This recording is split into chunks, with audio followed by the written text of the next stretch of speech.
Google's Pixel 9, 9 Pro, and 9 Pro XL are here.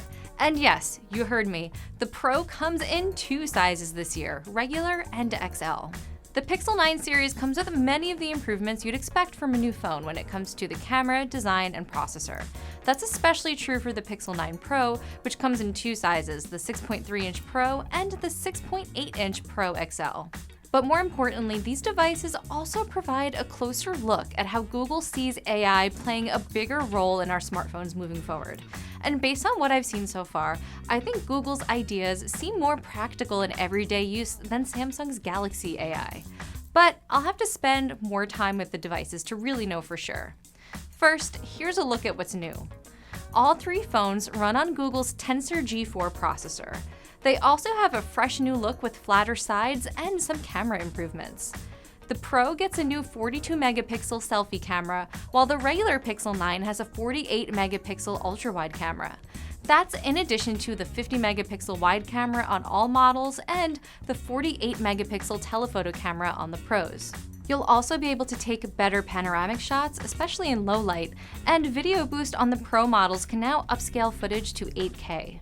But what really stood out to me the most is the new software features on these phones.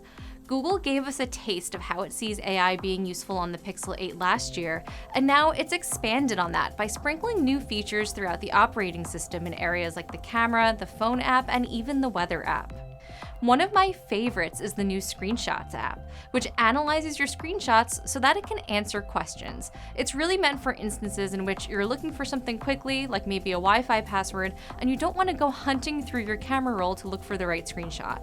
The Weather app is also getting AI-generated summaries, and the Phone app will be able to summarize phone conversations. But one of the most interesting new features is called Add Me. This is meant to make it so that you can take a group photo even when someone else is taking the picture. Here's how it works. One person takes the photo.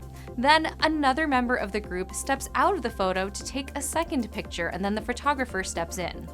The phone then uses augmented reality to guide the photographer to frame the photo in a way that would account for the person who stepped out.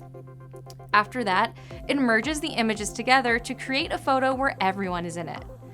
On one hand, it seems like more effort than it might be worth. It's probably easier just to ask someone else to take the photo, but it also seems more useful and a bit more genuine than some of the features we saw last year like Best Take, which combines images to make it look like everyone is smiling. Also, I want to point out that this feature isn't using generative AI. It's not generating people in the photo, it's simply combining data from photos you've taken.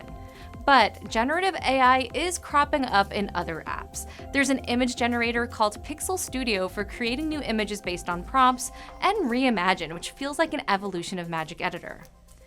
Overall, the Pixel 9, 9 Pro, and 9 Pro XL feel like a step forward for the Pixel series, but we'll know more once we've had time to test them. There's a lot more that's new with these phones, which you can check out in my full story on CNET.